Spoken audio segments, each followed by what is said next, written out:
मैंने अपने पिता को एक पेड़ से बांध दिया और लगातार 7 डेज तक उन्हें पीटता रहा। 7वीं रात को आखिरकार वह टूट गए और उन्होंने मुझे सच बता दिया। उन्होंने कहा कि हमारे परिवार के पास एक सीक्रेट सिस्टम है जो 100 जनरेशन से चला आ रहा है। उन्होंने कहा कि अर्थ पर जितना भी पैसा है सब मिलाकर भी हमारे जितना नहीं है। मुझे उनकी एक भी बात पर यकीन नहीं हुआ। मेरी मदर पास ही बैठी थी, हमेशा की तरह शांत। उसने कहा, इतना हैरान मत हो। मैंने पूछा, क्या मेरे ग्रैंडफादर अभी भी जिंदा हैं? मेरे फादर ने कहा, हाँ, लेकिन वह बहुत पहले अर्थ छोड़ चुके हैं। मेरी मदर ने सिर हिलाया और धीरे से कहा, हम अब उन्हें महसूस नहीं कर सकते। मैंने कहा, यह इम्पॉसिबल है। अर्थ के बाहर कोई ऐसा प्लैनेट नहीं जहां इंसान सर्वाइव कर सके। मेरी मदर को मेरे रिएक्शन से कोई हैरानी नहीं हुई। उसने अपने हाथ फैलाते हुए कहा, हमारा परिवार नॉर्मल नहीं है। हम बूढ़े नहीं होते। हम हंड्रेड्स ऑफ ईयर्स तक जीते हैं, कुछ तो 1000 ईयर्स से भी ज्यादा। और हमारे पास जो पावर है वह तुम्हारी समझ से बाहर है। तभी मेरे फादर एक अजीब चीज लेकर आए, एक सिरिंज जो ब्राइट ब्लू चमक रही थी। उन्होंने एक छोटा केस खोलते हुए कहा, यह तुम्हारे शरीर में जाते ही तुम्हें सब समझ आ जाएगा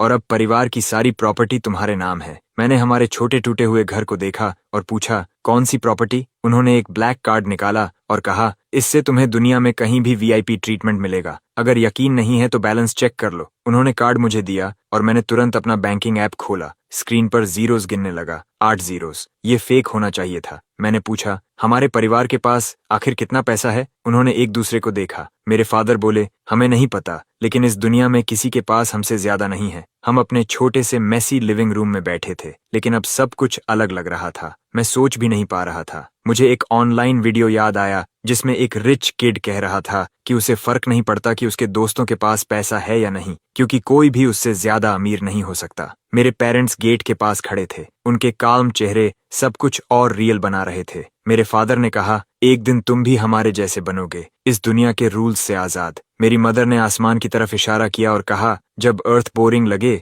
हमारे पास आ जाना। मैं कुछ कहने ही वाला था, लेकिन मेरे फादर ने बिना कुछ बोले सिरिंज मेरे हाथ में घुसा दी। एक तेज दर्द हुआ, फिर मुझे कुछ महसूस नहीं हुआ। मैं गिर गया। धुंधली नजरों से मैंने अपने पेरेंट्स को साथ खड़े देखा। उनके पीछे ब्राइट लाइट बढ़ रही थी। जब मैंने फिर से आंखें खोली, मैं कहीं और था। हर तरफ ब्लू लाइट थी। मेरे सामने वर्ड्स दिखे, tycoon system, unlocking all wealth. Energy मेरे पूरे शरीर में वेव की तरह दौड़ गई। फिर मैं जाग गया। मैं अपने बेड पर था। दिल तेजी से धड़क रहा था। क्या ये सब एक सपना था? नहीं, मुझे हर वर्ड याद था। पैसा, पावर और एक ग्रैंडफादर जो आसमान के पार कहीं खो गया। सुबह हो चुकी थी। मैं तुरंत बेड से कूदकर अपने पेरेंट्स को ढूंढने लगा। मैं हर रूम में भागा, उन्हें पुकारता रहा, लेकिन उनका बेडरूम खाली था। बेड अनटच्ड था। तभी एक ग्लोइंग ब्लू स्क्रीन कमरे में चमकी। एक आवाज आई, ढूंढने की जरूरत नहीं है। 99th होस्ट पहले ही 98th को ढूंढने जा चुका है। अब सब कुछ रियल लगने लगा। वह फैमिली सिस्टम जो मेरे पेरेंट्स ने बताया था मेरे सामने तैर रहा था। मैंने सांस रोकी। सिस्टम बोला,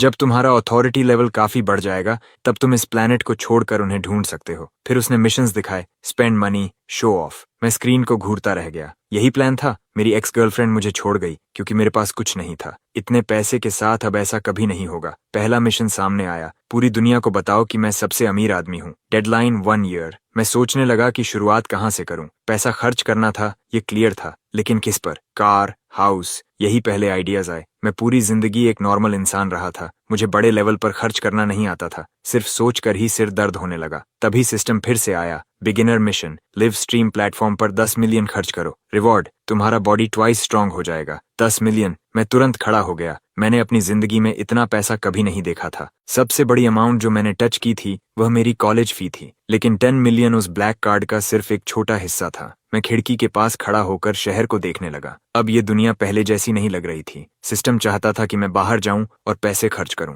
10 मिलियन कुछ भी नहीं है, सिस्टम ने कहा। हमारे बिजनेस हर सेकंड 20 मिलियन कमाते हैं। गोल्डन नंबर्स मेरे चारों तरफ हवा में भर गए। इतनी तेजी से बढ़ रहे थे कि मैं गिन भी नहीं पा रहा था। इस सिस्टम को बिल्कुल भी शर्म नहीं थी। उसने पूछा, तुम्हारी ड्रीम कार क्या है? मैंने बिना सोचे कहा, अपोलो सन गॉड। तुरंत मेरे कमरे के बीच में उस कार का गोल्डन होलोग्राम दिखाई देने लगा। 5 मिनट्स बाद मेरा फोन बजा। मैंने उठाया। दूसरी तरफ एक अनजान आवाज थी। क्या आप मिस्टर चैन हैं? हमने आपके लिए एक कस्टम स्पोर्ट्स कार तैयार की है। उसने कहा, हम डिलीवरी अरेंज करने के लिए कॉल कर रहे हैं। मैं फ्रीज हो गया। मैंने कभी कोई ऑर्डर नहीं दिया था। मैंने तो बस नाम बोला था। क्या सिस्टम ने खुद ऑर्डर कर दिया? ये कैसे पॉसिबल था? मैं बेड पर बैठकर फोन को घूरता रहा। वह आदमी अब भी बोल रहा था, custom design, smart controls, best features. उसकी आवाज काम और प्रोफेशनल थी। हम इसे 2 वीक्स में डिलीवर कर देंगे, उसने कहा। मैंने कहा, जब रेडी हो जाए तो कांटेक्ट करना। उसने जवाब दिया, आपकी सेवा करना हमारे लिए सम्मान है। मुझे अभी भी लग रहा था जैसे मैं सपना देख रहा हूँ, लेकिन कुछ तो गलत था। ऐसी कार्स को बनाने में नॉर्मली 6 मंथ्स या 1 ईयर लगता है, तो मेरी 2 वीक्स में कैसे रेडी हो गई? सिस्टम ने जवाब दिया, मैं हर मेजर स्पोर्ट्स कार कंपनी का 70% ओनर हूँ और उनका 90% प्रॉफिट मेरे पास आता है। कौन तुम्हें वेट करवाने की हिम्मत करेगा? मैं चुप रह गया। क्या मैं सच में उन सब कंपनीज का बॉस था? फेरारी,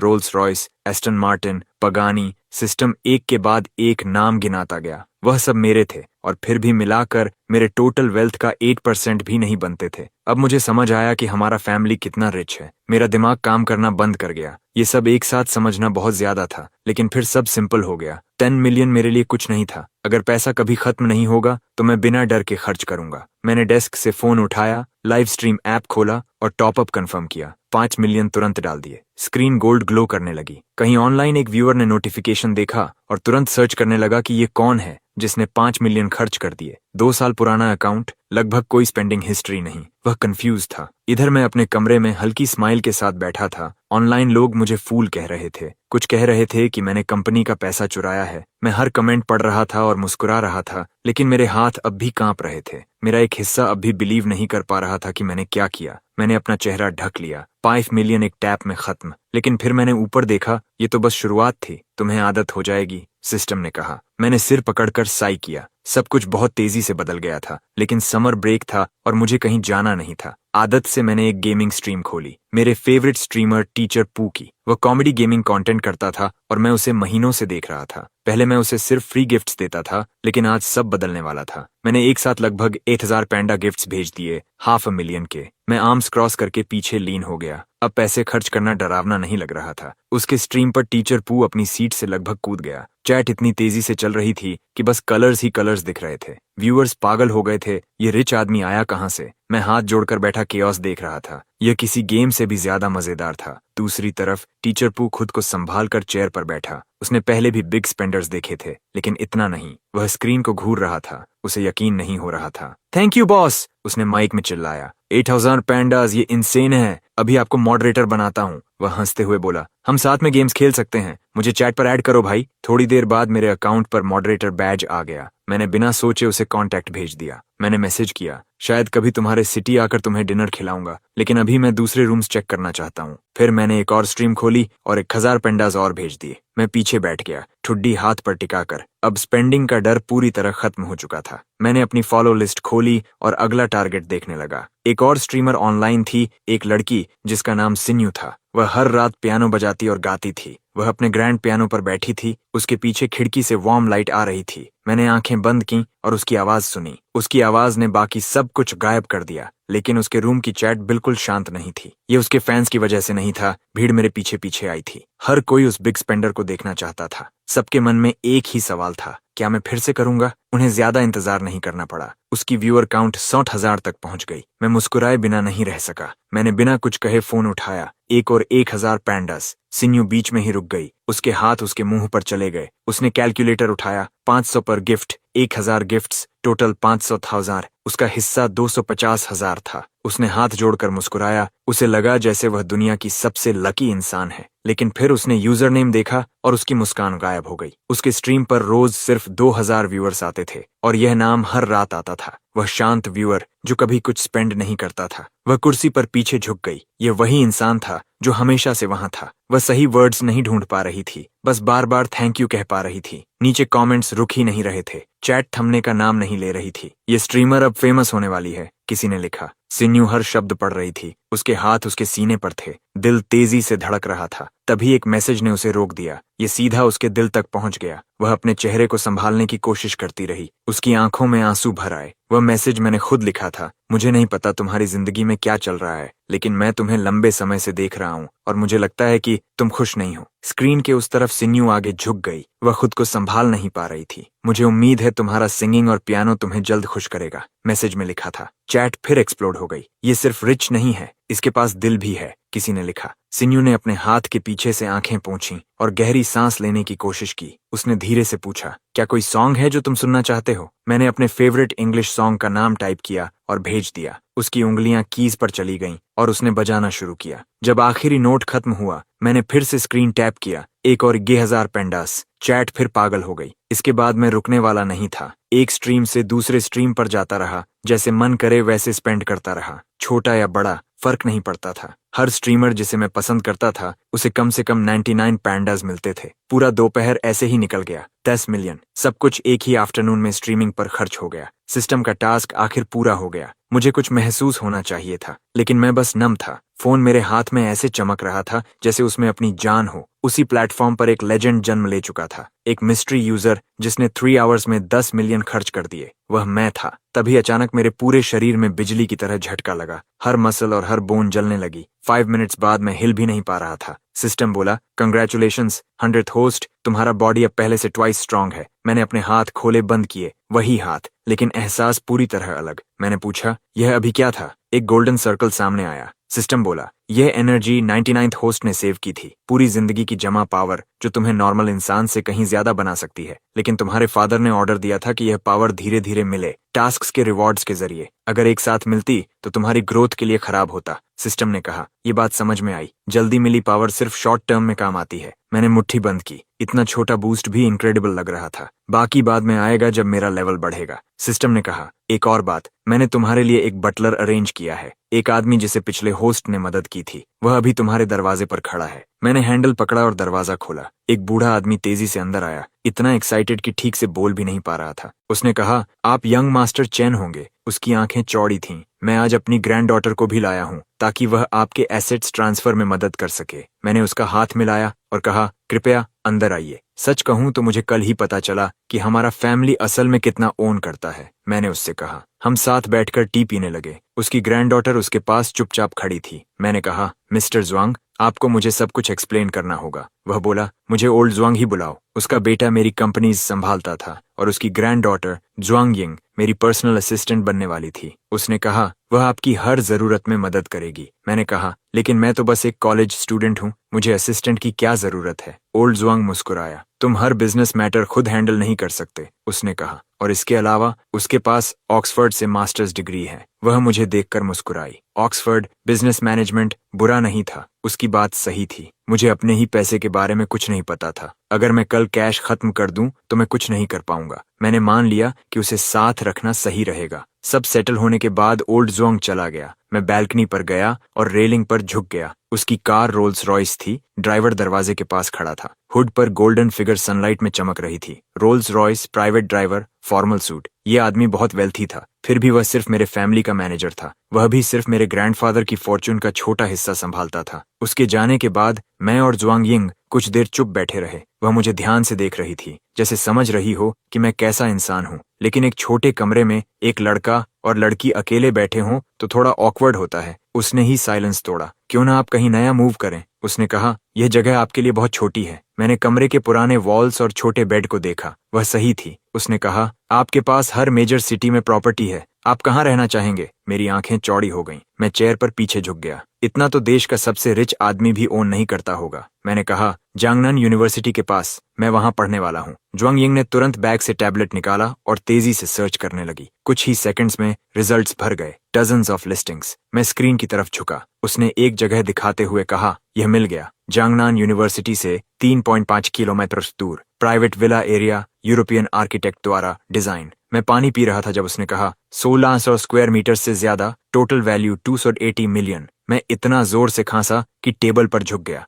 एक घर के लिए 280 मिलियन? मैंने कहा, मतलब 180,000 पर स्क्वायर मीटर? ज्वांग यिंग मुस्कुराई। उसे मेरा रिएक्शन मजेदार लग रहा था। उसने कहा, अगर आप देखना चाहें तो अभी चल सकते हैं। मैंने तुरंत कहा, चलते हैं। मुझे सोचने की जरूरत ही नहीं थी। मैंने कमरे को आखिरी बार देखा। बस एक चीज लेनी थी, एक फोटो जिसमें मैं और मेरे पेरेंट्स साथ मुस्कुरा रहे थे। मैं उसे हाथ में लेकर दरवाजे की तरफ चला। डोरवे पर रुककर पीछे देखा। दिल खाली सा लग रहा था। 20 साल इस जगह में बिताए और अब एक पल में सब छोड़कर जा रहा था। ज्वांग यिंग ने तुरंत नोटिस किया। उसने कहा, मैं किसी को यहाँ रेगुलरली क्लीन करने भेज दूंगी, आप कभी भी वापस आ सकते हैं। मैंने सिर हिलाया। उस समय मेरी आवाज नहीं निकल रही थी। उसने झुककर नमस्कार किया और मुझे बाहर ले गई। हम दोनों नीचे आए और पार्किंग एरिया की तरफ चले। जैसे ही ज्वांग यिंग ने बाहर खड़ी पोर्शे देखी, वह रुक गई। उसने पूछा, आप सच में यह ड्राइव करते हैं? वह मेरी कार को ऐसे देख रही थी जैसे कोई बेकार चीज हो। जब मेरे फादर ने पहली बार फैमिली के बारे में बताया था, मुझे लगा था ये कार रेंटेड है, लेकिन उसके एक्सप्रेशन से लग रहा था कि इसे ओन करना भी एम्बैरेसिंग है। उसने कहा,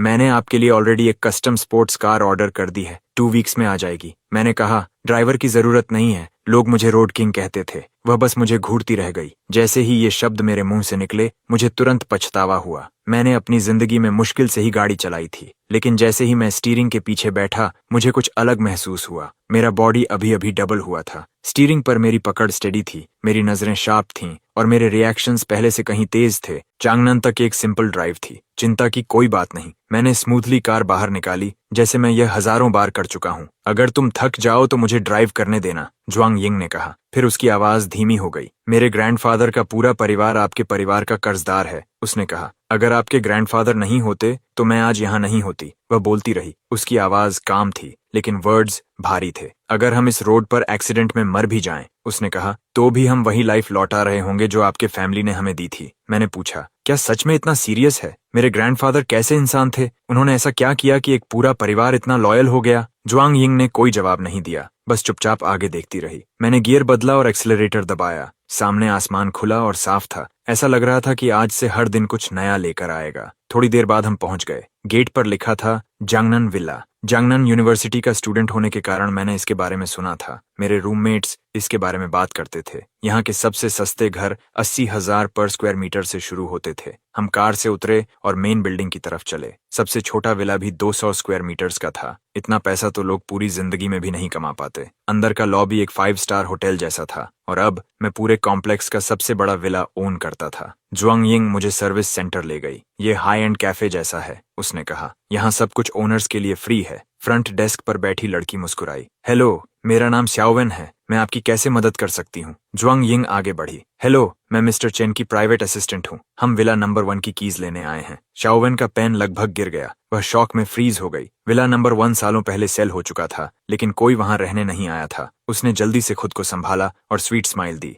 ऑफ कोर्स, हमें बस कुछ पेपर वर्क कंप्लीट करना है। ओनर का आईडी और प्रॉपर्टी डीड दिखाइए, उसने कहा। उसकी नजरें मेरे और ज्वांग यिंग के बीच घूम रही थीं। वह समझने की कोशिश कर रही थी कि ओनर कौन है। उसने एक पल के लिए मुझे देखा, फिर नजर हटा ली। उसके दिमाग में ओनर कोई मिडिल एज्ड बिजनेसमैन था, मैं नहीं। ज्वांग यिंग ने मेरी तरफ देखा। प्रॉपर्टी डीड ढूंढो, डिलीवर हो चुका होगा। शाओवेन ने फोन उठाया और चेक किया। पैकेज 1 घंटे पहले आ चुका था, लेकिन सील होने की वजह से किसी ने उसे खोला नहीं था। Black package red wax seal के साथ काउंटर पर रखा था। एक स्टाफ मेंबर उसे केयरफुली लेकर आया। हमें ओनर का आईडी भी चाहिए, शाओवेन ने कहा। मैंने बैग से अपना आईडी निकाला और काउंटर पर रख दिया। यह काम सिर्फ मैं ही कर सकता था। जैसे ही ज्वांग यिंग ने यंग मास्टर कहा, फ्रंट डेस्क की सभी लड़कियों का एक्सप्रेशन बदल गया। उन्होंने पहले ही मान लिया था कि मैं ओनर नहीं हो सकता, लेकिन अब उन्हें अपनी गलती समझ आ गई। पेपर वर्क पूरा होने के बाद हमें प्राइवेट लाउंज में ले जाया गया। पीछे बार लगा हुआ था। ज्वांग यिंग मेरे पास खड़ी थी और हल्की मुस्कान के साथ बोली, वेलकम टू द वीवीवीआईपी रूम। फिर वह थोड़ा झुककर मेरे करीब आई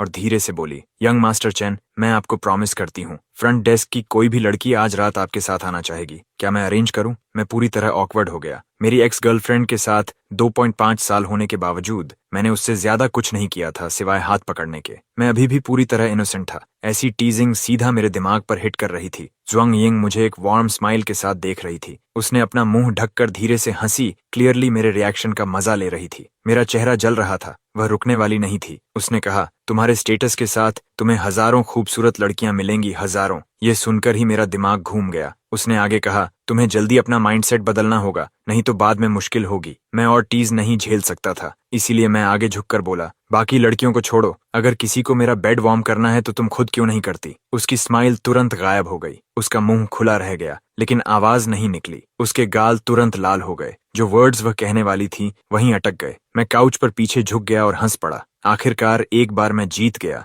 5 मिनट्स बाद एक आदमी ब्लैक सूट में अंदर आया और गहराई से झुक गया। मैं वांग जिहाई हूँ, प्रॉपर्टी मैनेजर। आपको जो भी चाहिए मुझसे कांटेक्ट कीजिए, उसने कहा और अपना बिजनेस कार्ड दोनों हाथों से आगे बढ़ाया। लेकिन ज्वांग यिंग बीच में आ गई। उसने ठंडी आवाज में कहा, हर कोई मेरे यंग मास्टर से सीधे बात नहीं करता। हम लंबा सफर तय करके आए हैं, उन्हें रेस्ट चाहिए। कमरे का माहौल अचानक ठंडा हो गया। वांग जिहाई तुरंत समझ गया कि वह ज्यादा ईगर हो गया था। शायद मैं फ्रेंडली लग रहा था, लेकिन ज्वांग यिंग ऐसी नहीं थी जो किसी को पास आने दे। उसने फिर कहा, कृपया मेरी कार से विला चलिए, अभी थोड़ा दूर है। ज्वांग यिंग ने सिर हिलाया, नहीं, हम खुद ड्राइव करेंगे, आप रास्ता दिखाइए। मैं खड़ा हुआ, जैकेट सीधा किया। अब इस जगह को देखने का समय था। वांग जिहाई थोड़ा उदास दिखा, लेकिन उसके पास कोई ऑप्शन नहीं था। प्लीज फॉलो मी, उसने कहा और आगे चल दिया। उसकी कार एक मेबाच थी, करीब 3 मिलियन युएन की, लेकिन जब उसने पार्किंग में मेरी पोर्शे देखी तो वह कंफ्यूज्ड हो गया। विला नंबर 1 के ओनर के लिए यह कार बहुत सिंपल लग रही थी। मैंने भी अपनी पोर्शे को देखा। ज़ुआंगयिंग सही थी, नई कार जरूरी थी। दोनों कार्स एक के पीछे एक चल पड़ी। विला नंबर 1 तक जाने के लिए एक प्राइवेट रोड थी, अपना गार्ड भी था। और फिर मैंने उसे देखा। फाउंटेन के पीछे खड़ा विला पूरी तरह रोशनी में नहाया हुआ, जैसे कोई छोटा शहर हो। मुझे लगा था मैं तैयार हूँ, मैं नहीं था। मेरे हाथ स्टीयरिंग पर और कस गए। यह हाउस नहीं था, मैंशन भी नहीं, इसे पैलेस कहना गलत नहीं होगा। मैंने कार पार्क की और बस उसे देखता रह गया। ज़ुआंगयिंग मेरे पास खड़ी मुस्कुरा रही थी, जैसे उसे पता हो मैं अंदर जाना चाहता हूँ। वांग जिहाई ने कीज और डॉक्यूमेंट्स उसे दिए, झुककर चला गया। उसके जाने के बाद मैंने पूछा, तुम उसके साथ इतनी कोल्ड क्यों थी? उसने डोर पर हाथ रखा और सीरियस होकर बोली, उस जैसे लोग सिर्फ इसलिए बात करते हैं क्योंकि तुम्हारे पास पैसा है। मैंने उसकी आंखों में ग्रीड देखी। उसने कहा, ऐसे लोग तुम्हारे टाइम के लायक नहीं होते। मैंने धीरे से सिर हिलाया। उसकी बात में कुछ ऐसा था जो दिल में बैठ गया। इस दुनिया के बारे में मुझे अभी बहुत कुछ सीखना था, लेकिन कम से कम मैं अकेला नहीं था। हम अंदर गए। सबसे पहले जो मैंने देखा वह एक क्रिस्टल शैंडलियर था, जो एक छोटे कमरे जितना बड़ा था। फ्लोर टाइल्स इतने क्लीन और चमकदार थे कि मुझे उन पर कदम रखने में डर लग रहा था। ज़ुआंगयिंग ने कहा, ये टाइल्स कस्टम मेड हैं। हर टाइल के ऊपर क्रिस्टल लेयर है। हर टाइल की कीमत करीब 5,000 युएन है। 5,000 पर टाइल मतलब 30,000 पर स्क्वायर मीटर सिर्फ फ्लोर के लिए। शहर के अपार्टमेंट्स भी इतने महंगे नहीं होते। और यह तो सिर्फ फ्लोर था। फिर वह एंट्रेंस के पास एक ब्लू व्हाइट वास के पास रुकी। उसने कहा, यह तुम्हारे एंसेस्टर से चला आ रहा है। आज की कीमत में हर एक कम से कम 12 मिलियन युएन का है। मैंने उस वास को देखा। मेरे पैरों ने साथ छोड़ दिया। मैं जमीन पर गिर गया, हाथों के सहारे। पूरा हॉल मेरे सामने एक प्राइवेट म्यूजियम जैसा फैला हुआ था। हर वॉल पर पेंटिंग्स थीं, ग्लास के पीछे स्कल्पचर्स रखे थे। मेरे एंसेस्टर्स कितने अमीर थे। उन्होंने प्राइसलेस एंटीक्स को ऐसे ही फ्रंट डोर के पास सस्ता डेकोरेशन बनाकर छोड़ दिया था। मैंने अपने सीने पर हाथ रखा। यह सिर्फ एंट्रेंस नहीं है, ज़ुआंगयिंग ने अंदर की तरफ इशारा करते हुए कहा। मैं हॉल पार करके दौड़ा और रुक गया। गोल्डन फ्रेम में स्टारी नाइट टंगी थी, वैन गॉग की असली पेंटिंग। नीचे कॉर्नर में गोल्ड पेंट से एक वर्ड लिखा था, विंसेंट। मेरी आंखें चौड़ी हो गईं। ये सच नहीं हो सकता था। उसके नीचे डच में लिखा था, thanks to my Chinese friend, और खुद विंसेंट वैन गॉग का सिग्नेचर था। वैन गॉग ने यह पेंटिंग मेरे एंसेस्टर को गिफ्ट की थी। मैंने माथे पर हाथ रखा और सांस लेने की कोशिश की, लेकिन कुछ महसूस ही नहीं हो रहा था। मैं पूरी तरह नम हो गया था। तभी एक ब्लू लाइट मेरे पास आई, सिस्टम का मैसेज। 91st जनरेशन के एंसेस्टर ने वैन गॉग की मदद की थी जब वह सबसे गरीब था, और अब यह पेंटिंग $600 मिलियन की थी। मेरा हाथ मार्बल पिलर से फिसल गया। मैं जमीन पर बैठ गया और हवा को घूरता रहा। एक पेंटिंग के लिए 600 मिलियन। ज़ुआंगयिंग हल्के से मुस्कुराई। अब तुम्हें वो पुरानी कहावत समझ आई, उसने कहा। गरीब होने से मेरी इमेजिनेशन हमेशा लिमिटेड रही थी। मैं पिलर के सहारे बैठा था, पीछे स्टारी नाइट चमक रही थी, लेकिन मेरे पास कहने को कुछ नहीं था। ये सब सिर्फ आउटर हॉल है, उसने डोरवे की तरफ इशारा करते हुए कहा। असल कलेक्शन स्टडी में है। मैं जमीन पर गिर गया और अपना चेहरा ढक लिया। वह बोलती रही, पगनीनी का वायलिन, शोपेन का पियानो। मैंने छत की तरफ खाली नजरों से देखा। अब रिएक्ट करने की भी एनर्जी नहीं थी। ज़ुआंगयिंग डोरवे में खड़ी शांत मुस्कान के साथ मुझे देख रही थी। उसके पास एक और बात थी बताने के लिए। मैं अभी भी जमीन पर था जब उसके अगले वर्ड्स ने मुझे ऑलमोस्ट बेहोश कर दिया। आज रात तुम कहाँ सोना चाहोगे? उसने पूछा। वह विंडो के पास गई और बाहर चमकते विलास की तरफ इशारा किया। वह सारे 20 तुम्हारे हैं। मैं धीरे से उठा। मैं कोई खाली वाला चुन लूंगा। उसने सिर हिलाया। कुछ भी चाहिए हो तो कॉल करना। मैं फिर से फ्लोर पर लेट गया। मेरा दिमाग ब्रेक चाहता था। रुको, मैंने खुद को उठाते हुए कहा। क्या यह पूरा एरिया मेरा है? उसने काल्मली कहा। 300 स्क्वायर मीटर से छोटे हाउसेस तुम्हारे नहीं हैं। वे लो क्वालिटी हैं। 300 स्क्वायर मीटर्स लो क्वालिटी? मेरा चेहरा ट्विच करने लगा। उसने मुंह ढककर हंसी। बड़े हाउसेस तुम्हारे सर्विस टीम के लिए हैं, क्लीनर्स, डॉक्टर्स, बाकी स्टाफ, टोटल 200 से ज्यादा लोग। फिर वह मुड़कर चली गई। मैं काउच पर बैठकर उसे जाते हुए देखता रहा। उसके जाते ही मैंने खुद को जोर से थप्पड़ मारा। गाल में जलन हुई, शार्प और रियल। ये सपना नहीं था। ये ग्रैंड हॉल, ये पेंटिंग्स, ये $1 बिलियन एंटीक्स, सब मेरे थे। तभी मेरा पेट गुर्राया। इतनी वेल्थ, और मैंने घंटों से कुछ खाया नहीं था। मेरी नजर कॉफी टेबल पर गई।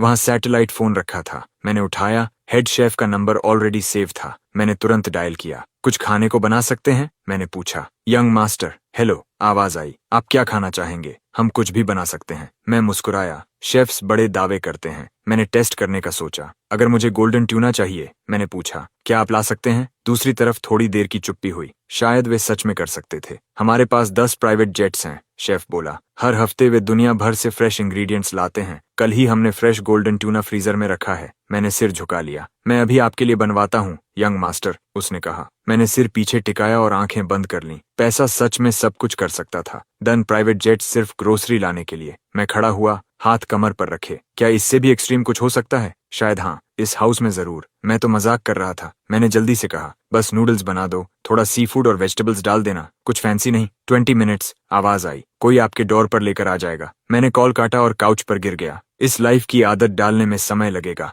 जब मैं इंतजार कर रहा था, मैंने नहाने का फैसला किया। पानी कुछ अलग लगा, जैसे कोई नेचुरल हॉट स्प्रिंग हो। वो एहसास इतना अच्छा था कि नॉर्मल नहीं लग रहा था। जैसे ही मैं बाहर निकला, दरवाजे पर नॉक हुआ। एक यंग आदमी वेस्ट पहने हॉलवे में खड़ा था, हाथ में स्टीमिंग बोल। नूडल्स सिंपल दिख रहे थे, वार्म ब्रॉथ, फ्रेश ग्रीन्स और कुछ मीट के पीसेस। मैं अभी आधा बात रेडी ही था जब मैंने दरवाजा खोला। उसने एक बार भी पलक नहीं झपकाई। उसने ट्रे पोलाइटली आगे बढ़ाई। वो हेड शेफ का बेटा था, यंग लेकिन शार्प। मैंने थैंक्स कहा और फूड कंटेनर ले लिया। फिर उसे लेकर अपने कमरे में आ गया। मैंने उसे टेबल पर रखा और लाइट उठाया। स्टीम का एक बादल ऊपर उठा। अंदर का बोल छोटे बेसन जितना बड़ा था। नूडल्स के ऊपर पूरा किंग क्रैब रखा था, ब्राइट रेड और ब्रॉथ से भरा हुआ। मैं बैठ गया और चॉपस्टिक्स उठा लिए। इतना सिंपल भी नहीं था लगता है, लेकिन मैं इतना हंग्री था कि कंप्लेन करने का टाइम नहीं था। हर बाइट पहले से बेहतर था। नूडल्स खत्म होने के बाद मैंने क्रैब लेग्स एक एक करके तोड़े। जब सब खत्म हो गया, मैंने क्रैब क्लॉ उठाकर उससे अपने दांत साफ किए। एक रिच आदमी का टूथपिक। खाने के बाद मैं बेडरूम में गया। विंडो के पास एक बड़ा कर्व्ड मॉनिटर रखा था। पीछे सिटी लाइट्स चमक रही थीं। मैंने स्पेक्स चेक किए। ग्राफिक्स कार्ड 890 था, जो अभी पब्लिक के लिए अवेलेबल भी नहीं था। मैंने पावर बटन दबाया। स्क्रीन 1 सेकंड से भी कम में ऑन हो गई। हर रात सोने से पहले मेरी एक छोटी हैबिट थी। मैं शिंगयू नाम की एक लड़की का लाइव स्ट्रीम खोलता और उसकी सिंगिंग सुनता। इसीलिए बिना सोचे मैंने उसका चैनल खोल दिया। उसके पेज पर अब 1 मिलियन से ज्यादा फॉलोअर्स थे। कुछ ही दिनों में 50,000 से यहाँ तक पहुंच गई थी। ऐसा जंप अपने आप नहीं होता, ये मेरी डोनेशंस की वजह से था। जैसे ही मैं ज्वाइन हुआ, एक बड़ा वेलकम बैनर स्क्रीन पर आ गया। वेलकम बॉस लू। चैट एक्सप्लोड हो गया। मैसेजेस इतनी तेजी से आ रहे थे कि एक भी पढ़ नहीं पा रहा था। फैंस कह रहे थे कि उन्हें पता था मैं आ जाऊंगा। वो पूरे शाम से वेट कर रहे थे। मैं चेयर पर पीछे झुक गया और स्क्रीन देखने लगा। किसी और के चैट रूम में फेमस होना अजीब लग रहा था। शिंगयू ने नॉइज इग्नोर किया और सीधा कैमरा में देखा। बिग स्पेंडर, कौन सा सॉन्ग सुनना चाहते हो? उसने पूछा। मैंने टाइप किया, जो तुम्हें पसंद हो वो गाओ।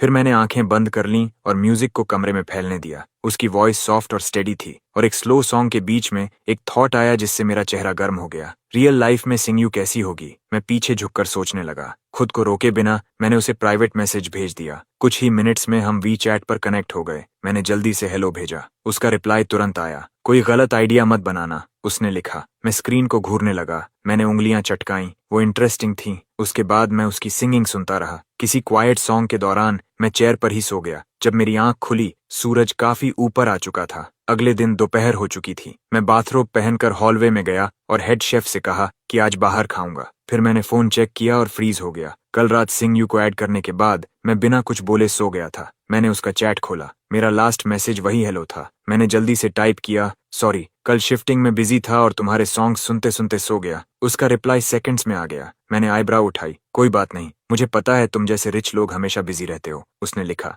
मैं मुस्कुराया। फिर मैंने रिप्लाई किया और बताया कि मैं अभी जांगनन सिटी में शिफ्ट हुआ हूँ। मैं हॉलवे में चलते हुए उससे चैट कर रहा था। मैं गार्डन में बाहर आया, फोन हाथ में था। मैंने लिखा, मेरा स्कूल यहीं पास में था, मैं कुछ समय यहीं रहूंगा। उसका रिप्लाई तुरंत आया। उसे यकीन नहीं हुआ कि मैं अभी भी स्टूडेंट हूँ। उसका वॉइस मैसेज प्ले हुआ। मुझे लगा तुम कम से कम 40 या 50 साल के हो, उसने कहा। मैं हंसा और बताया कि मैं सिर्फ 20 साल का हूँ, यूनिवर्सिटी के लास्ट ईयर में। मैंने अपने स्कूल का नाम टाइप किया, जांगनन यूनिवर्सिटी। उसका अगला वॉइस मैसेज लंबा था। उसने बताया कि वो भी जांगनन यूनिवर्सिटी में है, म्यूजिक पढ़ रही है। मैं चलते चलते रुक गया। Same city, same school. ये सच में सरप्राइज था। उसने ये भी कहा कि उसके फैंस पूरी रात गेस कर रहे थे कि मैं कौन हूँ। कुछ लोग कह रहे थे कि मैं एक स्पॉइल्ड रिच किड हूँ जो कभी पढ़ाई नहीं करता। दूसरे लोग कहते थे कि मैं एक कंपनी बॉस हूँ। उनमें से कोई भी पास तक नहीं पहुंचा। मैं उस पर मुस्कुराया। मैंने आंखें घुमा दी। कौन कहता है कि रिच किड को स्टूपिड होना ही चाहिए? मैं टॉप स्टूडेंट था, थैंक यू। मैं दीवार से टिक गया और रिप्लाई टाइप किया। मैं एक well rounded excellent college student था। उसका रिप्लाई आया। उसने कहा कि मैं जरूर किसी पावरफुल फैमिली से हूँ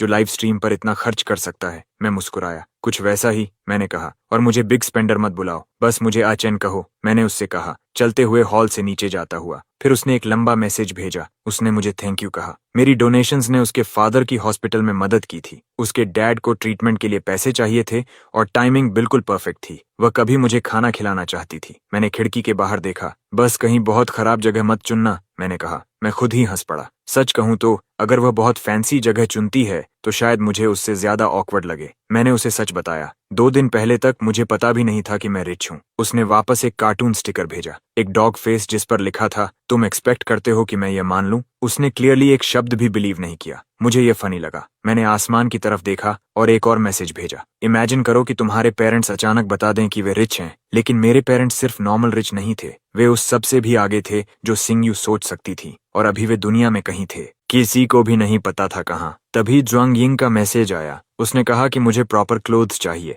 वह सही थी। जो कुछ मैं पहन रहा था सब मिलाकर भी 1000 युएन से कम का था। मैंने सोचा कि बस किसी मॉल में जाकर कुछ डिसेंट खरीद लूं, लेकिन ज्वांग यिंग ने बताया कि मेरे पास एक प्राइवेट फैक्ट्री है जो सिर्फ मेरे और मेरे स्टाफ के लिए कस्टम क्लोथ्स बनाती है। एक टेलर आज दोपहर घर आएगा मेरे मेजरमेंट्स लेने। मैंने कार गियर में डाली। कार एस्टेट से बाहर निकल गई। मैं सड़क पर विंडो नीचे करके ड्राइव कर रहा था, अच्छा महसूस करते हुए। कुछ मिनट बाद सड़क कैंपस की तरफ खुल गई। जांगनन यूनिवर्सिटी। अभी समर ब्रेक था, इसलिए कैंपस लगभग खाली था। मैंने आसानी से पार्क किया और बाहर निकला। सिर्फ ग्रेड स्टूडेंट्स ही आसपास थे। जैसे ही मैंने डोर बंद किया, मुझे पीछे से एक फेमिलियर वॉइस सुनाई दी। वह चेन काय था, मेरा रूममेट। वह बुक्स का एक स्टैक पकड़े हुए था और मुझे मुंह खुला रखकर देख रहा था। तू लंबा हो गया क्या? उसने पूछा, मुझे ऊपर से नीचे देखते हुए। मैंने तो तुझे पहचाना ही नहीं। भाग यहाँ से, मैंने हंसते हुए कहा। मैं अभी भी ग्रो कर रहा हूँ, पता नहीं था क्या? तू ब्रेक में घर क्यों नहीं गया? मैंने पूछा। उसने कंधे उचकाए। मेरी फैमिली चाहती है कि मैं ग्रेजुएट एग्जाम की तैयारी करूं,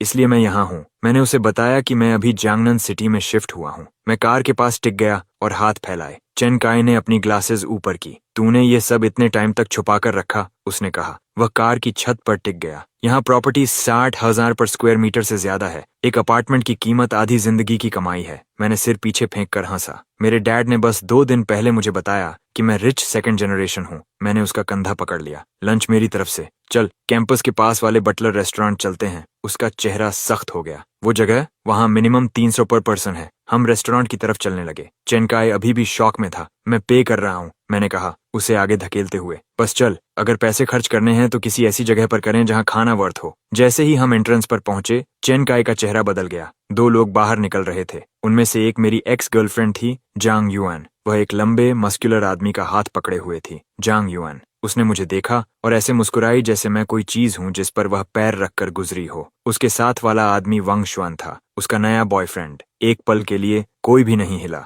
हम चारों बस वहीं खड़े रहे। चेन काय ने ठंडी हंसी छोड़ी। उसे पूरी कहानी पता थी। मैं जांग युआन के साथ कितना अच्छा था, ये किसी को चेन काय से ज्यादा नहीं पता था। हर हफ्ते मैं उसके लिए एक छोटा सरप्राइज तैयार करता था। Gifts, letters, plans. मैंने महीनों तक पैसे बचाए थे ताकि एक इलेक्ट्रिक स्कूटर खरीद सकूं और उसे क्लास तक छोड़ सकूं। और अब वह यहाँ थी, किसी और के साथ हाथ में हाथ डाले, बिल्कुल मेरे सामने। एक वेटर रेस्टोरेंट के अंदर हमारे पास आया। कितने गेस्ट्स? उसने पूछा। 2, मैंने कहा, एक उंगली उठाते हुए। मैं उसे अपना लंच खराब नहीं करने वाला था। हम विंडो के पास बैठ गए। चेन काय ने हाथ पर सिर टिकाया और बात करने लगा। तू कहाँ शिफ्ट हुआ? उसने पूछा। शायद मैं कभी मिलने आ जाऊं। जांगनन विलास, मैंने कहा। अगर डॉम बोरिंग लगे तो बस आ जाना, मेरे पास बहुत रूम्स हैं। चेन काय का हाथ बीच में ही रुक गया। बहुत रूम्स? मैंने कंधे उचकाए। बस खाली पड़े हैं। उसे शायद पता नहीं था कि जांगनन विलास में सिर्फ हाई एंड हाउसेस बिकते हैं। वह बस चुप हो गया। लेकिन रेस्टोरेंट के दूसरी तरफ से वांग शुआन की आवाज आई। बड़ी बड़ी बातें करने से ट्रबल मिलेगा, उसने कहा।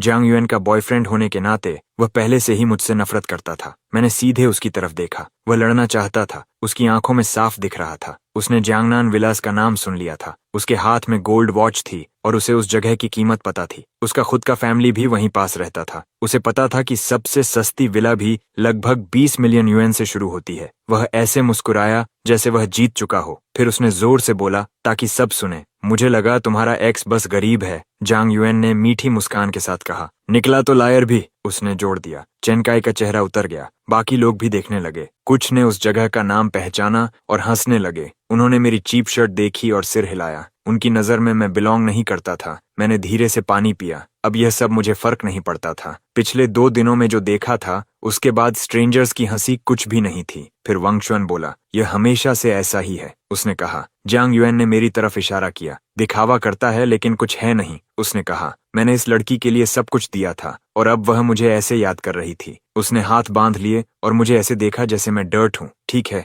मेरी नजर के सामने कुछ चमका। सिस्टम एक्टिवेट हो गया। एक नया टास्क आया, इन दोनों को चुप कराओ। रिवॉर्ड, कुछ ऐसा जो मेरे एंसेस्टर्स ने फेंक दिया था। मैं पीछे झुका और मुस्कुराया। मेरे एंसेस्टर्स का ट्रैश शायद इस पूरी बिल्डिंग से ज्यादा वैल्यूएबल था। मैंने यह पिछले 2 दिनों में समझ लिया था। जो चीजें उनके लिए बेकार थीं, वह भी नॉर्मल लोगों की सोच से बाहर थीं। मैं खड़ा हुआ और पूरे रूम की तरफ देखा। यहाँ कोई भी मेरे लिए कुछ नहीं है, मैंने शांत आवाज में कहा। वांग शुएन ने हाथ फैलाए। मेरे एक टो की कीमत तुम सबसे ज्यादा है, वह चिल्लाया। मैंने सिर तिरछा किया और उसे देखा। ये सबसे फनी बात थी जो मैंने आज सुनी थी। वांग शुएन गुस्से में आ गया। वह मेरी तरफ दौड़ा और मेरे कॉलर को दोनों हाथों से पकड़ लिया। उसे लगा कि एक गरीब लड़का उससे ऐसे बात नहीं कर सकता, लेकिन जैसे ही मैंने उसका हाथ पकड़ा, सब बदल गया। मैंने हल्का सा दबाया और उसकी पकड़ तुरंत छूट गई। उसकी आंखें फैल गईं। इतना मसल होने के बावजूद वह मेरे सामने बच्चे जैसा लग रहा था। सिस्टम ने मेरी स्ट्रेंथ दोगुनी कर दी थी। मैंने बिना मेहनत किए उसका हाथ पकड़ा हुआ था। यही नया मैं था। उसके चेहरे पर दर्द साफ दिख रहा था, लेकिन उसका ईगो उसे चिल्लाने नहीं दे रहा था। वह एक घुटने पर गिर गया, लेकिन आवाज नहीं निकाली। तभी चेन काई बीच में आया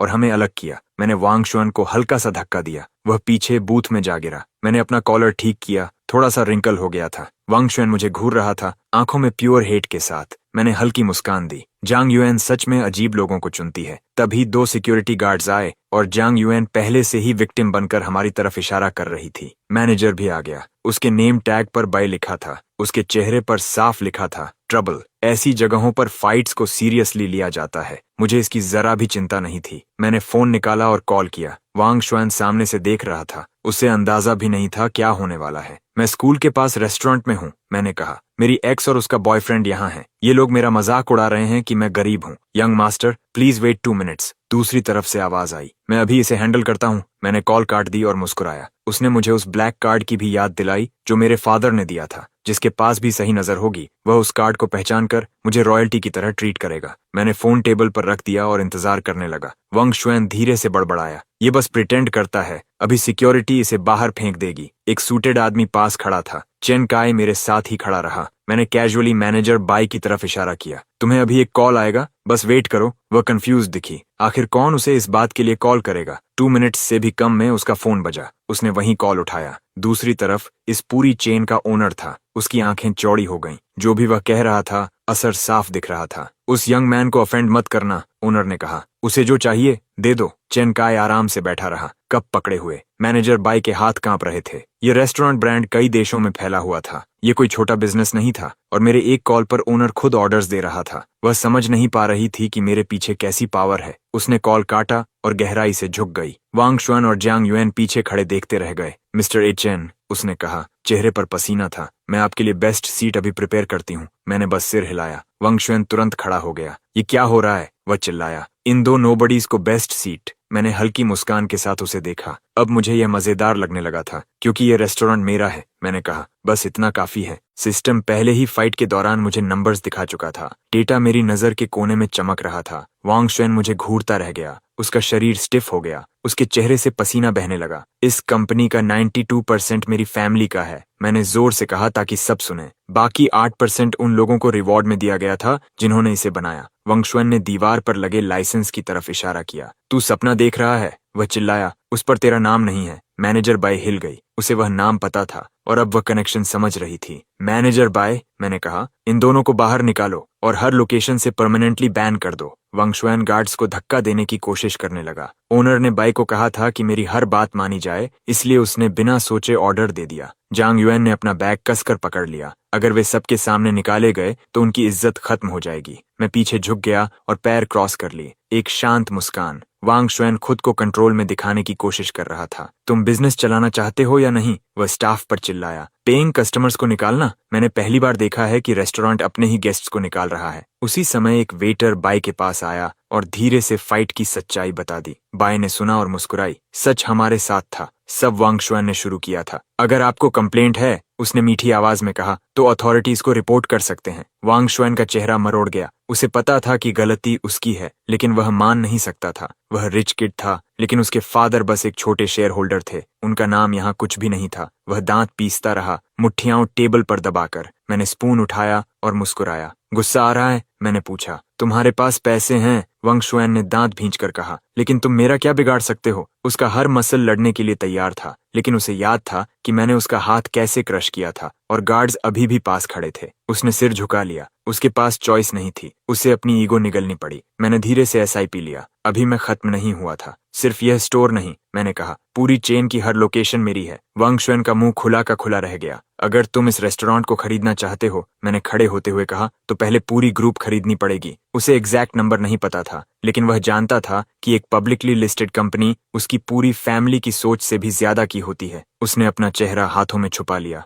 उसके पास अब कुछ नहीं बचा था। मैंने हाथ उठाकर इशारा किया, मैनेजर बाय, बाकी आप संभालिए। फिर मैं सर्वर के पीछे पीछे वीआईपी एरिया की तरफ चला गया। मैंने पीछे मुड़कर नहीं देखा। वहां देखने लायक कुछ था ही नहीं। मैनेजर बाय लोगों को बाहर निकालते हुए भी प्रोफेशनल स्माइल बनाए रखी। तभी तो ये ग्रुप इतना बड़ा बना था। बाकी गेस्ट्स अपनी टेबल्स पर फुसफुसाने लगे। वो लड़का खुद को बहुत समझ रहा था। एक आदमी हंसते हुए बोला, गलत लड़ाई चुन ली। जांग युएन ने सब सुना। उसका चेहरा पीला पड़ गया। वांग शुएन एक सेकंड भी और नहीं सह पाया। उसके कान लाल हो गए, जबड़ा कस गया। वह बिना कुछ बोले बाहर चला गया, जांग युएन को पीछे छोड़कर। पूरा रूम उसे जाते हुए देखता रहा। जांग युएन कुछ कहने की हिम्मत नहीं कर पाई। उसने सिर झुका लिया और उसके पीछे भागी। हर गेस्ट की नजर उस पर थी। बाहर पार्किंग में वांग शुएन की मुट्ठी इतनी कस गई कि उसके नकल्स चटक गए। उसके अंदर का गुस्सा उसे खा रहा था। उसने वह गुस्सा जांग युएन पर निकाला। वह सामने खड़ी थी, आंसू पहले से बह रहे थे। मुझे नहीं पता था ऐसा होगा, उसने धीरे से कहा। जब वह मेरे साथ था तो पार्ट टाइम जॉब्स करता था, सिर्फ मुझे गिफ्ट्स देने के लिए। वांग शुएन की मुट्ठी और कस गई। इससे वह और भड़क गया। मुझे कभी नहीं पता था कि उसके फैमिली के पास इतना पैसा है,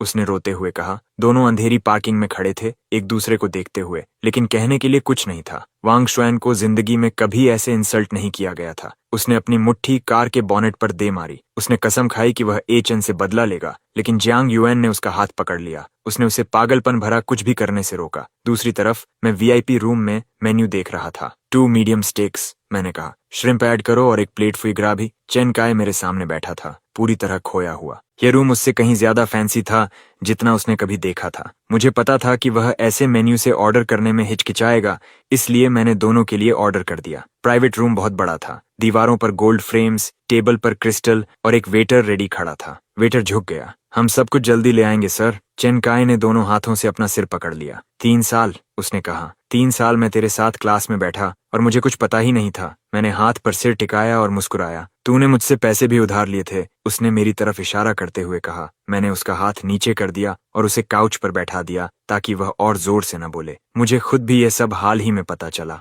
मैंने कहा। चेन काय मुझे ऐसे देख रहा था जैसे मैंने कह दिया हो कि आसमान हरा है। मैं मुस्कुराया और बोला, सोच, 3 साल तक मेरे पास सिर्फ एक बाइसिकल थी। वह आगे झुका, आंखें बड़ी हो गईं। इतना समय और किसी को पता नहीं चला, उसने पूछा। फिर उसने टेबल के उस पार मुझे देखा। तो तेरे फैमिली के पास कितना पैसा है? तू शायद बिलीव नहीं करेगा, मैंने कहा, लेकिन मुझे खुद पूरा नंबर नहीं पता। चेन काय का मुंह खुला रह गया। और वह जंगनन विला पर स्क्वायर मीटर कितना? उसने अंदाजा लगाया। कम से कम 60,000। मैंने सिर हिलाया। मैंने अपने 10 उंगलियां उठाईं और उसे खुद कैलकुलेट करने दिया। चेन काय लगभग टेबल पर हाथ मारने वाला था। उसकी मुट्ठी उसके पैर पर कस गई। ये नंबर उसके लिए बहुत बड़ा था। 150,000 पर स्क्वायर मीटर, वह चिल्लाया। ये इम्पॉसिबल है। मेरे होम टाउन में इससे पूरा घर आ जाता है। मैंने उसे देखा और थोड़ा बुरा महसूस किया। मैं उसकी कॉन्फिडेंस और हर्ट नहीं करना चाहता था, इसलिए मैंने टॉपिक बदल दिया। उसकी आंखें अभी भी चौड़ी थीं। उसका दिमाग अभी भी समझने की कोशिश कर रहा था। जब टाइम मिले मैं तुझे और बाकी सबको अपने घर लेकर जाऊंगा,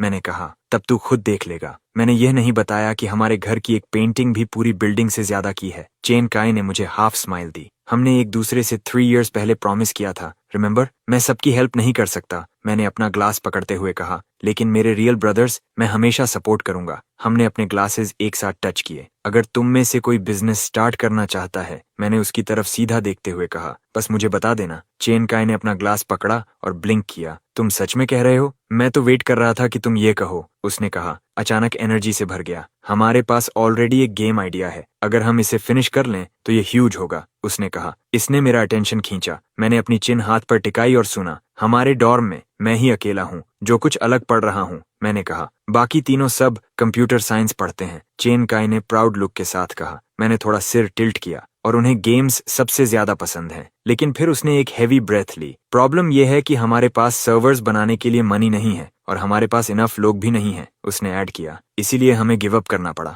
मैं क्वाइटली सुनता रहा। फिर एक आइडिया आया। मैं काउच पर पीछे लीन हो गया। अगर मैं 10 मिलियन इन्वेस्ट करूं तो क्या वह इनफ होगा? चेन काई ने अपना ड्रिंक स्पिट कर दिया। 10 मिलियन? बस ऐसे ही? मैंने उसे कामली देखा। कौन ऐसा डील नहीं लेगा? इनफ नहीं, मैंने कहा। तो फिर 100 मिलियन कैसा रहेगा? चेन काई और जोर से चोक करने लगा। उसने एक नैपकिन पकड़ी और कॉफ किया। तुम्हारा फैमिली सच में कितना रिच है? उसने फेस पर स्वेट के साथ मुझे स्टेयर किया। लेकिन तुमने हमारा प्लान देखा भी नहीं। क्या तुम्हें डर नहीं है कि हम तुम्हारे पैसे वेस्ट कर देंगे? मैं उसके सामने रिलैक्स्ड बैठा था। क्या तुम्हें डर नहीं है कि तुम सब कुछ लूज कर सकते हो? उसने पूछा। मैंने उसे स्टेडिली देखा। कुछ टेंस ऑफ मिलियंस, मैंने पीछे लीन होते हुए कहा। यह कुछ भी नहीं है। तुम मेरे ब्रदर हो। अगर फेल हुआ तो फेल हुआ। चेन काई के पास इसका कोई जवाब नहीं था। वह बस वहीं बैठा रहा, स्पीचलेस। तो रिच लोग ऐसे ही पैसे थ्रो करते हैं, उसने क्वाइटली कहा। कुछ मिलियंस लूज करते हैं और बस कहते हैं कि ठीक है। मैंने अपनी आंखें नैरो की और सीरियस हो गया। अपने मटेरियल्स रेडी करो, मैंने उससे कहा। मैं अपने असिस्टेंट को तुम्हारी टीम से मिलवाऊंगा। चेन काई ने धीरे से सिर नॉड किया, क्लियर्स थ्रोट।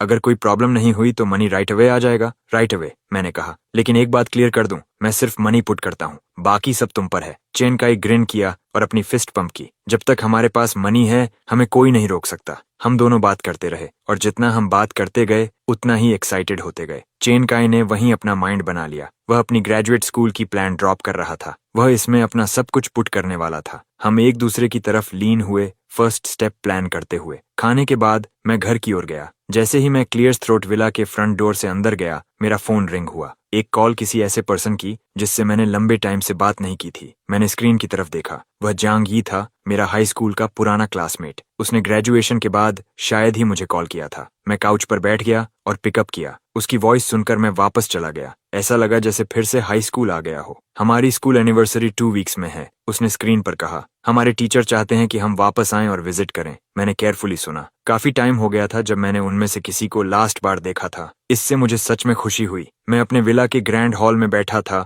इस आइडिया पर स्माइल करते हुए। बहुत टाइम हो गया है जब हम सब एक साथ मिले थे, मैंने कहा। मैं वहां रहूंगा। लेकिन फिर जांग यी का फेस स्क्रीन पर सीरियस हो गया। भूलना मत, उसने वार्न किया। हमारे कुछ क्लासमेट्स सिर्फ शो ऑफ करने के लिए वापस आएंगे। मैं इस पर स्माइल किया। मैं रेडी रहूंगा, मैंने कहा। उसी टाइम सिस्टम मेरे सामने अपीयर हुआ। एक नया टास्क, स्कूल सेलिब्रेशन में स्टैंड आउट करना। रिवॉर्ड, एक आइटम जो मेरे एंसेस्टर्स ने बहुत पहले लूज कर दिया था। मैंने डिटेल्स पढ़ी और मेरे माउथ का कॉर्नर ऊपर उठ गया। उन पुराने क्लासमेट्स में से कुछ आएंगे और एक्ट बिग करेंगे। मुझे पहले से पता था और मैं उन सबको शट डाउन करने वाला था। मैं डोरवे में खड़ा था, मेरे पीछे सनसेट था। ये फन होने वाला था। लेकिन रियूनियन से पहले मुझे एक और सरप्राइज मिला। मुझे पता चला कि मेरे फैमिली का ब्रिटिश रॉयल्टी से एक कनेक्शन था और उस कनेक्शन के कारण उन्होंने किसी को मुझसे मिलने के लिए भेजा था। एक आदमी जिसका नाम हराम था। वह अपेरेंटली एक टॉप डिजाइनर था। कोई आश्चर्य नहीं कि मेरा फैमिली उसे इतनी दूर से यहाँ बुला सकता था। हराम मेरे तरफ वार्म स्माइल और ओपन हैंड के साथ चलता हुआ आया। उसकी उम्र में वह इतनी दूर ट्रैवल नहीं करना चाहता था, लेकिन 5 मिलियन पाउंड्स अ ईयर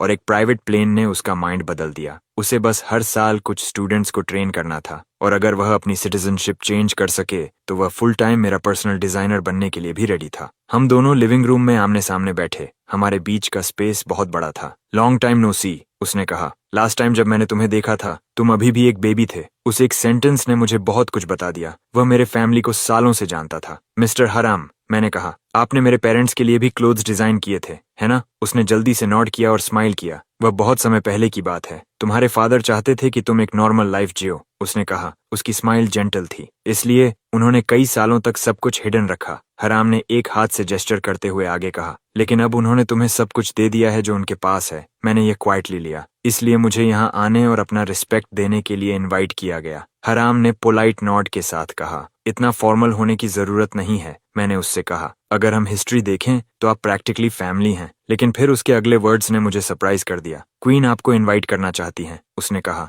जब भी आप फ्री हों पैलेस विजिट करने के लिए। मैंने काल्मली नॉड किया। कम से कम मैंने काम दिखने की कोशिश की। बाहर से मेरी एक भी मसल नहीं हिली, कूल और स्टेडी। अंदर से मेरा हार्ट इतनी तेज धड़क रहा था कि मैं उसे सुन सकता था। खुद क्वीन की तरफ से इनविटेशन। इस दुनिया में कितने लोग ऐसा कह सकते हैं? हराम ने मेजरिंग टेप निकाली और काम शुरू कर दिया। उसने मेरे शोल्डर्स, मेरे आर्म्स, मेरा चेस्ट मेजर किया। हर नंबर उसकी मेमोरी में चला गया। फिर उसने पूछा कि मुझे कौन से स्टाइल्स पसंद हैं। जब मैंने 2 वीक्स बाद होने वाले स्कूल रियूनियन का मेंशन किया, उसकी आईज चमक उठी। जब मैंने हराम को स्कूल रियूनियन के बारे में बताया, उसने तुरंत प्रॉमिस किया कि सब कुछ रेडी होगा। 2 वीक्स काफी से ज्यादा हैं, उसने कॉन्फिडेंट स्माइल के साथ कहा। मैं तुम्हारे लिए कुछ परफेक्ट बनाऊंगा। हमने हैंड्स शेक किए और उसी के साथ डील हो गया। हरम ग्रैंड हॉलवे से होकर गया, ऑलरेडी अपने वर्कशॉप की तरफ जा रहा था। लेकिन तभी ज्वांग यिंग आगे बढ़ी। उसके चेहरे पर ऐसा लुक था जैसे उसके पास कोई आइडिया हो। आप अपने नाम से स्कूल को डोनेट कर सकते हैं, उसने कहा। यह फेमस अलुमनाई बनने का सबसे फास्ट तरीका है। मैंने अपना हाथ अपने फेस पर रखा।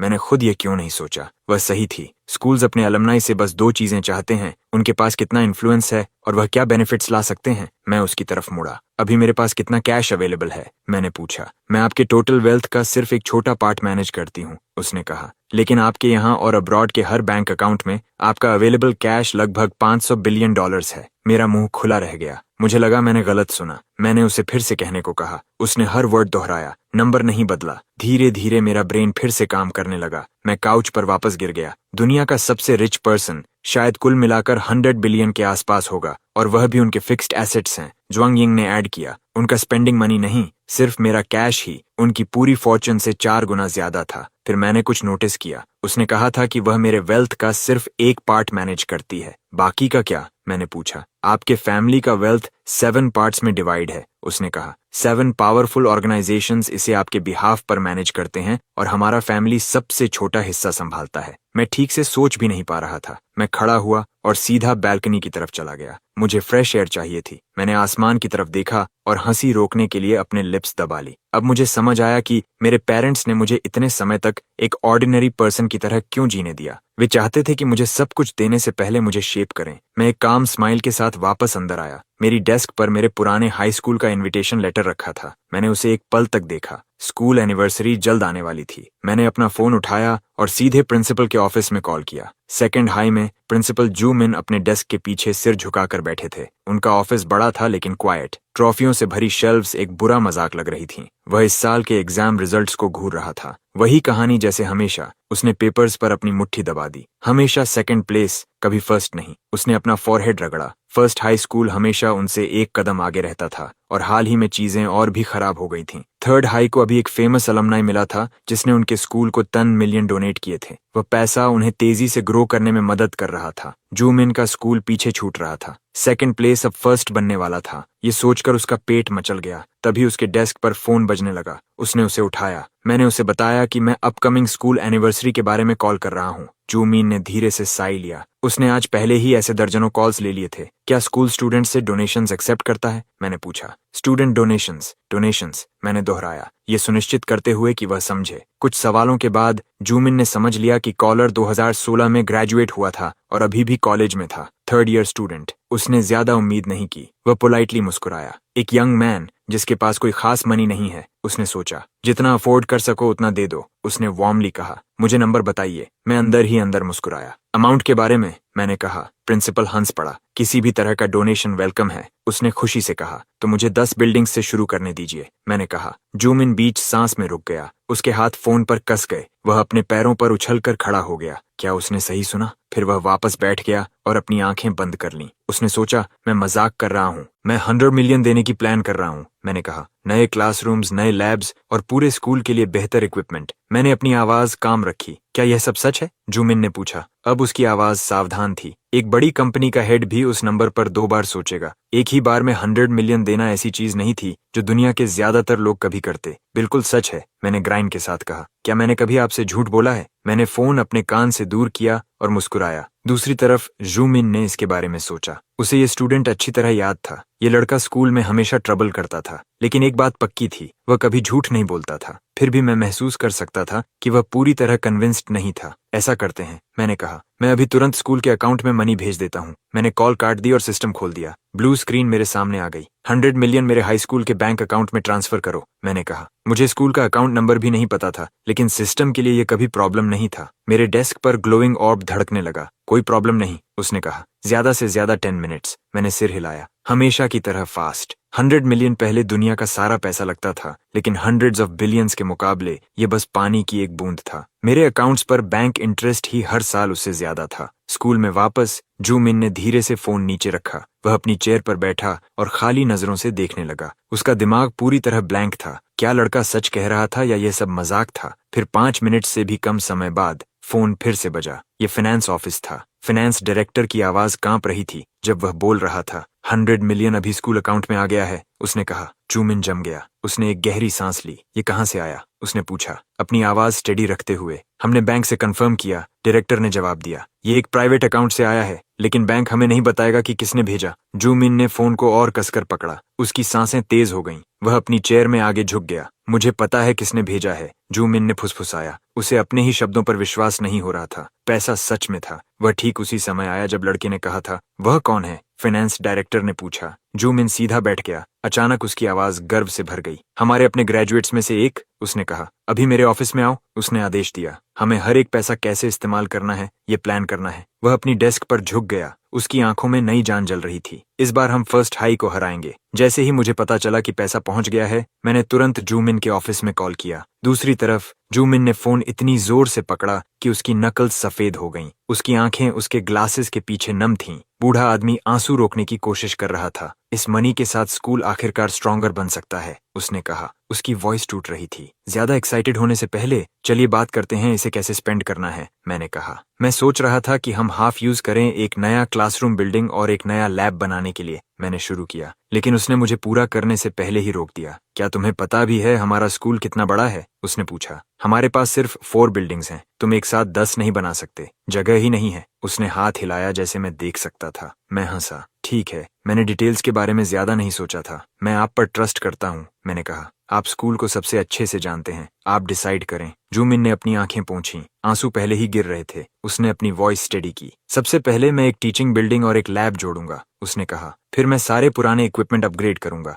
जो भी ब्रोकन या आउटडेटेड है। और सबसे पहली चीज, उसने मजबूती से कहा, उन किड्स के लिए हर एयर कंडीशनर रिप्लेस करना। मैंने बिना सोचे सोफा पर मुक्का मार दिया। ये तो सालों पहले हो जाना चाहिए था, मैंने दांत भींचते हुए कहा। 3 समर्स ब्रोकन क्लासरूम्स की हीट में उन एयर कंडीशनर्स को रिप्लेस करना मेरा हाई स्कूल से ड्रीम था। जूमिन आगे बोला। मनी के एक और पार्ट से, उसने कहा, मैं प्रोविंस भर से कुछ बेस्ट टीचर्स लाना चाहता हूँ और मैं एक स्कॉलरशिप फंड भी सेटअप करना चाहता हूँ, उसने जोड़ा। पुअर फैमिलीज के बेस्ट स्टूडेंट्स को सपोर्ट करने के लिए। मैंने सिर हिलाया। भले ही वह मुझे देख नहीं सकता था, उसके प्लान का हर हिस्सा सही था। वह आदमी ठीक ठीक जानता था कि स्कूल को क्या चाहिए। आपने सब सोच लिया है, मैंने कहा, सोफा पर पीछे लीन होते हुए। जूमिन ने अपने लिप्स दबाए, अपनी फीलिंग्स रोकते हुए। स्कॉलरशिप फंड के बारे में, उसने केयरफुली कहा, मैं इसे आपके नाम पर रखना चाहता हूँ। ये अजीब लगा। अपने ही नाम पर फंड रखना कुछ ज्यादा लगा। जरूरत नहीं, मैंने कहा। इसे सिर्फ फर्स्ट डोनेशन समझिए। आगे और ग्रेजुएट्स भी मनी देना चाहेंगे। नेम सबका होना चाहिए। इसे children of the ocean fund कहिए,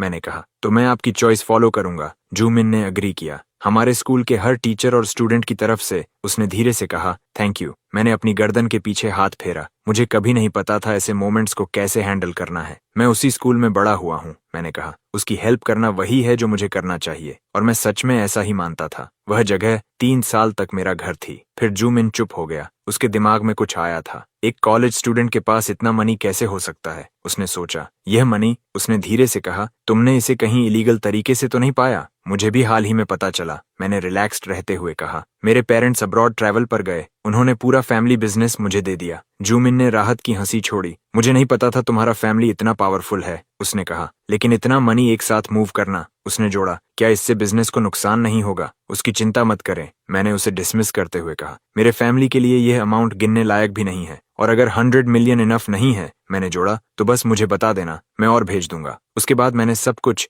जूमिन और उसकी टीम पर छोड़ दिया। मेरा काम सिर्फ पे करना था। Planning, building, new teachers hire करना, ये सब उनका काम था, मेरा नहीं। और अगर रास्ते में कुछ गलत भी हो जाता तो भी फर्क नहीं पड़ता। अब मेरे पास जो मनी था उसके साथ नहीं। रात हो गई। मैं अपने डेस्क पर बैठा और हमेशा की तरह एक लाइव स्ट्रीम खोली, लेकिन स्क्रीन पर जो मैंने देखा उसने मुझे लगभग चेयर से गिरा दिया। मेरा अकाउंट, वही जिसने 10 मिलियन गिफ्ट्स भेजे थे, अब 1 मिलियन से ज्यादा फॉलोअर्स के साथ था। नोटिफिकेशंस हर तरफ से आने लगे। स्क्रीन मुश्किल से हैंडल कर पा रही थी। मैंने अपने प्राइवेट मैसेजेस खोले। दसियों हजार मैसेजेस वहां वेट कर रहे थे। हर दूसरा मैसेज या तो कोई मुझसे डेट करने की रिक्वेस्ट कर रहा था या कोई मेरा अटेंशन मांग रहा था। मैंने मैसेजेस बंद किए और मशीन की तरफ देखा। ये एक अच्छा कंप्यूटर है, मैंने कहा। मैं इम्प्रेस्ड था। ऑल इन वन पीसीज आजकल बहुत अच्छे हो गए थे। मैंने अपनी उंगलियां स्क्रीन के एज पर फेरी। तभी सिस्टम ने मुझे करेक्ट करने का फैसला किया। किसने तुम्हें बताया कि ये ऑल इन वन है? उसने पूछा। मैं वापस स्क्रीन की तरफ मुड़ा। ब्लू डिस्प्ले मॉनिटर पर चमक उठा। इस विला के नीचे, सिस्टम ने कहा, एक छोटा सुपर कंप्यूटर है। मैं उसे घूरता रह गया। एक सुपर कंप्यूटर मेरे पैरों के ठीक नीचे। सिर्फ ग्राफिक्स कार्ड ही 80 मिलियन का है, उसने ऐड किया। मेरा जबड़ा लगभग डेस्क से टकरा गया। ऐसी मशीन गवर्नमेंट्स के लिए बनती है, डिफेंस और साइंस प्रोग्राम्स के लिए, और मैं यहाँ इसे स्ट्रीम्स देखने और वीडियो गेम्स खेलने के लिए यूज कर रहा था। तभी स्ट्रीमर जिसे मैं देख रहा था, उसने पूछा, क्या मैं रैंक्ड मैच ज्वाइन करना चाहता हूँ? उसकी टीम को एक और प्लेयर चाहिए था। मैंने बिना सोचे अग्री कर दिया। आज रात मेरे पास करने के लिए कुछ और नहीं था, और तभी मुझे याद आया, मेरे पास उसके सर्वर पर अकाउंट भी नहीं था। तो मैंने लाइव चैट में मैसेज टाइप किया कि क्या कोई मुझे अपना अकाउंट लेंड कर सकता है? मैं फ्री में बोरो नहीं करूंगा, मैंने लिखा। बस अकाउंट स्ट्रीमर को भेज दो। चैट एक्सप्लोड हो गया। हर कोई चाहता था कि मैं उसी को पिक करूं। स्ट्रीमर की पूरी टीम मास्टर रैंक या उससे ऊपर थी। मैं बेस्ट के साथ खेलने वाला था। कुछ ही सेकंड्स में किसी ने मुझे मास्टर लेवल अकाउंट भेज दिया। मैंने तुरंत लॉग इन किया। फिर बिना सोचे मैंने बोरोड अकाउंट पर 100,000 यूएन टॉप अप किया और स्टोर में हर एक स्किन खरीद ली। सब कुछ। चैट पागल हो गया। मैसेजेस इतनी तेजी से आ रहे थे कि स्क्रीन मुश्किल से संभाल पा रही थी। किसको इतना लक मिला? व्यूअर्स बार बार टाइप कर रहे थे, अगली बार बोरो करने से पहले हमें वार्न करना। मैं मुस्कुराया। उस अकाउंट ओनर को जिंदगी का सबसे बड़ा डील मिल गया था। स्ट्रीमर ने बात शुरू की। मैं सबका इंट्रोडक्शन करा दूं, उसने कहा। वे सभी पहले प्रोफेशनल प्लेयर्स थे, अब सब रिटायर्ड थे। मैंने अपने हाथ कीबोर्ड और माउस पर रखे। खेलने का समय आ गया। मैंने माइक्रोफोन कनेक्ट किया और हेलो कहा। सब रिलैक्स्ड और फ्रेंडली लग रहे थे। पहला मैच शुरू हुआ। हजारों लोग लाइव देख रहे थे। मेरी स्किल्स खराब नहीं थी। मैं ज्यादातर गेम्स में अपना होल्ड बना सकता था, लेकिन रिटायर्ड प्रोफेशनल्स के सामने मैं क्लियरली टीम का सबसे वीक प्लेयर था। लकी था कि एक टीममेट बार बार मिडिल लेन में मेरे ओपोनेंट को शट डाउन कर रहा था। अंत तक चारों मुझे किल्स फीड कर रहे थे। वे चाहते थे कि मैं अच्छा दिखूं। लगातार 5 किल्स, एक पेंटा किल। मैं अपनी चेयर पर पीछे लीन हुआ और मुस्कुराना बंद नहीं कर पाया। व्यूअर्स पहले ही गेस कर रहे थे। बॉस लू अब जाने वाला है, किसी ने टाइप किया। दूसरे लोग जोक कर रहे थे कि एक फैन क्लब बनाएं जो मुझे हर स्ट्रीम पर फॉलो करे। फिर किसी ने एक गर्ल स्ट्रीमर सिंग यू का नाम लिया। उसका नाम बार बार चैट में दिख रहा था। 3 डेज में स्ट्रीमर ने मुझसे कहा, सिटी में एक बड़ा लाइव स्ट्रीम कन्वेंशन है, अगर तुम फ्री हो तो आना। उसने कहा, मुझे ठीक लगता है, मैंने रिप्लाई किया। हमने तय किया कि 3 डेज में कन्वेंशन में मिलेंगे। उस रात बाद में मैंने सिंगयू का स्ट्रीम ढूंढा। वह लाइव थी, कैमरा के सामने बैठी हुई, और वह भी कन्वेंशन में जा रही थी। मेरा मूड अचानक बहुत अच्छा हो गया। मैं देखना चाहता था कि वह रियल में कैसी दिखती है। 3 डेज अचानक बहुत दूर लगने लगे। उसके स्ट्रीम से कुछ और मिनट्स चैट करने के बाद मैं सोने की तैयारी करने लगा। लेकिन जैसे ही मैं खड़ा हुआ, मुझे कुछ याद आया। सिस्टम अभी भी मुझे लास्ट मिशन का रिवॉर्ड देना बाकी था। सिस्टम ने उसे ट्रैश कहा था, जो मेरे एंसेस्टर्स नहीं चाहते थे। ये सुनने में बुरा लगा, लेकिन मुझे स्ट्रॉन्ग फीलिंग थी कि यह फिर भी कुछ इनक्रेडिबल होगा। मैंने इसे ओपन किया और सिस्टम ने तुरंत आंसर दिया। तुम्हें याद करने में बहुत समय लगा, उसने कहा। 99th होस्ट ने तुम्हारे बारे में एक मैसेज छोड़ा है। मेरे पास एक ग्लोइंग डिस्प्ले अपीयर हुआ। उसने कहा, तुम हमेशा चीजें भूल जाते हो, और अगर मुझे मौका मिले तो मुझे तुम्हें लेसन सिखाना चाहिए। मैं वहीं खड़ा रह गया। मेरे अपने एंसेस्टर ने सिस्टम से मुझे डांटने को कहा था। मैंने अपना चेहरा अपने हाथों में छुपा लिया। अगर ये मेरे ओल्ड मैन का ऑर्डर था तो मैं सिस्टम को ब्लेम नहीं कर सकता था। जैसे ही मैंने यह सोचा, कुछ बदल गया। मेरे दिमाग के अंदर एक छोटा स्पेस खुल गया और मेरी आई ग्लो करने लगी। मैंने उसके अंदर थोड़ी देर देखा और समझा कि यह स्पेस बाकी सबसे पूरी तरह अलग है। यह चीज आखिर है क्या? मैंने पूछा। एक पोर्टेबल स्पेस, सिस्टम ने समझाया, एडवांस्ड स्पेस साइंस से बना है, लेकिन अभी तुम इसका सिर्फ लगभग 1 क्यूबिक मीटर ही यूज कर सकते हो। मैंने तेज सांस ली। ये 1 क्यूबिक मीटर, ये बहुत छोटा था, लेकिन फिर भी मेरे सामने सरफेस पर एक हल्की ग्लो दिखाई दी। ये स्पेस सच में था। 1 क्यूबिक मीटर छोटा था, लेकिन यह कई कामों के लिए यूजफुल हो सकता था। मैं मुस्कुराया। उस स्पेस के अंदर अंधेरे में फ्लोटिंग एक छोटा व्हाइट पोर्सलेन वास रखा था। क्या यह कोई एंटीके है? मैंने पूछा। हर्ब्स की स्ट्रॉन्ग स्मेल पहले ही मुंह तक आ रही थी। मैंने वेज उठाया और उसे अपनी नाक के पास लाया। सूखे प्लांट्स की खुशबू गाढ़ी और साफ थी। मैंने अंदर का सामान बाहर निकाला। 5 छोटे ब्लैक पिल्स मेरी हथेली में आकर रुक गए। ये ऑर्डिनरी चीजें नहीं हैं, सिस्टम ने कहा। डिस्प्ले फिर से मेरे पास चमक उठा। 15th होस्ट ने कभी एक पिल बनाने की कोशिश की थी जिससे हमेशा जिया जा सके। उसने इसे चाइना के फर्स्ट एम्परर के लिए बनाया था। ये पिल्स उसी के फेल्ड रिजल्ट्स हैं। वह इन्हें फेंकने वाला था, लेकिन मैंने इन्हें रख लिया। मैं सिस्टम को घूरता रह गया, पूरी तरह शब्दों से खाली। हजारों साल पुराने फेल्ड पिल्स। रुको जरा, मैंने कहा। क्या मेरे फैमिली का कनेक्शन फर्स्ट एम्परर से है? सिस्टम की ग्लो और तेज हो गई। 15th होस्ट ने कई सालों तक मेरी गाइडेंस में पिल मेकिंग सीखी थी। एक ग्लोविंग इमेज में वेज दिखा और उसके ऊपर गोल्डन पिल्स तैर रहे थे। वह एक ट्रू मास्टर बन गया था, सिस्टम ने कहा। ये फेल्ड पिल्स भी किसी इंसान की लाइफ में 10 या 20 एक्स्ट्रा ईयर्स जोड़ सकती हैं। मैं वास की तरफ झुक गया, चेहरे पर बड़ी स्माइल के साथ। अचानक मेरे अंदर प्राइड की वेव उठी। तो ये 5 ट्रैश पिल्स असल में क्या करती हैं? मैंने पूछा। क्या ये सच में लाइफ बढ़ा सकती हैं? नहीं, सिस्टम ने कहा। डिस्प्ले पर एक क्रैक्ड पिल दिखी। ये फेल्ड प्रोडक्ट्स हैं, वह हिस्सा इनके बस का नहीं है। लेकिन जब तक इंसान का आर्म या लेग मिसिंग नहीं है, उसने आगे कहा,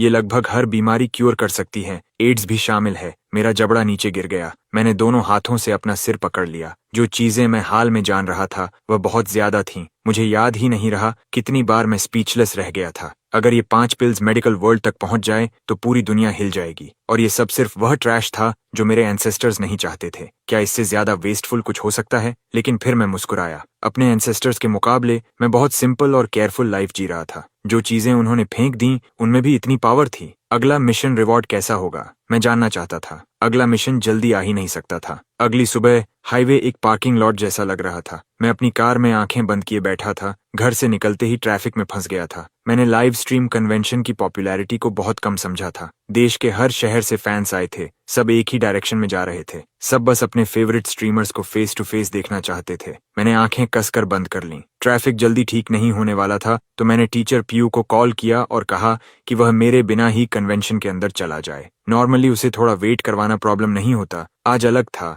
आज उसे किसी इंपॉर्टेंट इंसान से मिलना था, वांग जोंग। उसके फादर वांग लीन देश के सबसे रिच आदमी नहीं थे, लेकिन टॉप 3 में थे। कोई प्रॉब्लम नहीं, मैंने फोन पर टीचर पू से कहा। मैं जल्दी पहुंचता हूँ। वांग जोंग चाइना के 3 सबसे रिच आदमियों में से एक का बेटा। मैं उसे जानता था। वह एक सेंटेंस की वजह से ऑनलाइन फेमस हुआ था। जब मैं दोस्त बनाता हूँ, मैं सिर्फ एक चीज देखता हूँ, उनके पास मनी है या नहीं, और उनके पास मुझसे ज्यादा तो नहीं होता। उस एक लाइन ने उसे इंस्टेंट इंटरनेट स्टार बना दिया, और अब टीचर प्यू ने उससे मीटिंग फिक्स कर दी थी। मैंने आगे देखा। कार्स की लाइन जितनी दूर देख सकता था उतनी दूर तक थी। मैं अपनी सीट में हिला। मैं घंटों से खुद को रोके हुए था। ये पेनफुल हो रहा था। काश मेरे पास प्लेन होता, मैंने सिर पीछे करते हुए कहा। सिस्टम का डिस्प्ले मेरे पास चमक उठा। तुम्हारे पास प्राइवेट हेलीकॉप्टर है, उसने कहा। यह एयरपोर्ट पर खड़ा है, कभी भी रेडी। मैंने इतनी तेजी से सिर घुमाया कि गर्दन लगभग चोटिल हो गई। मेरी आंखें चौड़ी हो गईं। एक प्राइवेट हेलीकॉप्टर बस वहां खड़ा मेरा इंतजार कर रहा था। फिर मुझे याद आया, मेरे फैमिली का फ्रेश सी फूड और बीफ भी प्राइवेट एयरक्राफ्ट से आता था। ऐसे फैमिली के लिए हेलीकॉप्टर रखना शायद कुछ खास नहीं था। बिना एक सेकंड वेस्ट किए मैंने कंसोल से फोन उठाया। मैंने ज्वांग यिंग को डायल किया। उसने तुरंत पिक किया। आगे एक्सीडेंट हुआ है, मैंने कहा। मैं घंटों से हिला तक नहीं हूँ, बस इतनी सी बात, ज्वांग यिंग ने कहा, जैसे यह कुछ भी नहीं हो। यह तो छोटी बात है। आपका प्राइवेट हेलीकॉप्टर हमेशा एयरपोर्ट पर स्टैंड बाय रहता है। ये 20 मिनट्स में आपकी लोकेशन पर पहुंच सकता है, उसने कहा। 20 मिनट्स, बस इतना ही टाइम लगना था। मैंने अपनी सीट पूरी पीछे कर दी और आंखें बंद कर लीं। रिच होना सच में वंडरफुल था। जल्द ही मैं इस भयानक हाईवे को पीछे छोड़ने वाला था। 20 मिनट्स से भी कम समय में आसमान में एक गहरी रोर गूंज उठी। एक ह्यूज ब्लैक हेलीकॉप्टर बादलों को चीरते हुए नीचे आया। हवा स्टॉर्म की तरह हाईवे पर टकराई। पैदल लोग लड़खड़ा गए और जो मिला उसे पकड़ लिया। मैंने अपनी विंडो से ऊपर देखा। वह चीज बहुत बड़ी थी। मैंने एक छोटे हेलीकॉप्टर की उम्मीद की थी। ये तो मिलिट्री ट्रांसपोर्ट जितना बड़ा था। हवा ने मेरे आसपास हर कार को हिला दिया। मैंने स्टीयरिंग व्हील कसकर पकड़ा। मुझे वाइब्रेशन अपने चेस्ट में महसूस हो रही थी। पूरी कार कांप रही थी। सिस्टम का डिस्प्ले फिर से सामने आया। मैं समझाता हूँ, उसने कहा। यह हेलीकॉप्टर एक रिटायर्ड मिलिट्री एयरक्राफ्ट से बनाया गया है। मैं स्क्रीन को खुला मुंह लेकर घूरता रह गया। तुम्हारे फादर ने इसे कुछ साल पहले $120 मिलियन में खरीदा था। मैं सीट पर पीछे गिर गया। $120 मिलियन यूएन नहीं। मेरे फादर का खर्च करने का तरीका मुझसे बिल्कुल अलग लेवल का था। मेरे आसपास रोड पर हर ड्राइवर जैसे जम गया था। मैं उनकी फेसेस विंडोज के जरिए देख सकता था। सब एक ही बात सोच रहे थे, हाईवे पर हेलीकॉप्टर क्यों उतर रहा है। एक ड्राइवर ने अपना चेहरा ग्लास से चिपका दिया। उसने शायद इतना बड़ा कभी नहीं देखा था। क्या ऊपर कोई घायल है? क्या उन्हें हॉस्पिटल चाहिए? शायद सब यही सोच रहे थे। तभी हेलीकॉप्टर से एक रोप लैडर नीचे गिरा और मेरी कार के ऊपर झूलने लगा। 4 आदमी ब्लैक मास्क्स में एक एक करके नीचे उतरे, तेज और साफ मूवमेंट के साथ। हर एक के पास थिक रोप्स और स्ट्रैप्स थे। वे सीधे मेरी पोर्शे की तरफ बढ़े। उन्होंने व्हील्स के पास झुककर स्ट्रैप्स लॉक कर दिए, फिर हेवी केबल से सब बांधा और पूरी स्पीड से वापस ऊपर चढ़ गए। मैं सोच भी नहीं पाया था कि हेलीकॉप्टर उड़ चुका था। केबल्स टाइट हो गए और मेरी पोर्शे हाईवे से ऐसे उठ गई जैसे उसका कोई वजन ही नहीं था। मैंने विंडो से बाहर देखा। सिटी अब काफी नीचे रह गया था। एक ही थॉट मेरे दिमाग में घूम रहा था, अगर रोप्स टूट जाएं तो? इतनी ऊंचाई से गिरा तो कुछ नहीं बचेगा। सिस्टम की स्क्रीन मेरे पास आई। चिंता मत करो, उसने कहा, यह हेलीकॉप्टर टैंक उठा सकता है। 10 टन से कम कुछ भी केबल्स नहीं तोड़ेगा। मैंने वर्ड सुने, लेकिन मेरा बॉडी मान नहीं रहा था। मेरा हार्ट अभी भी बहुत तेज धड़क रहा था। फिर भी राइड स्मूथ थी और हम सीधे लाइव स्ट्रीम एक्सपो की तरफ उड़ रहे थे। हेलीकॉप्टर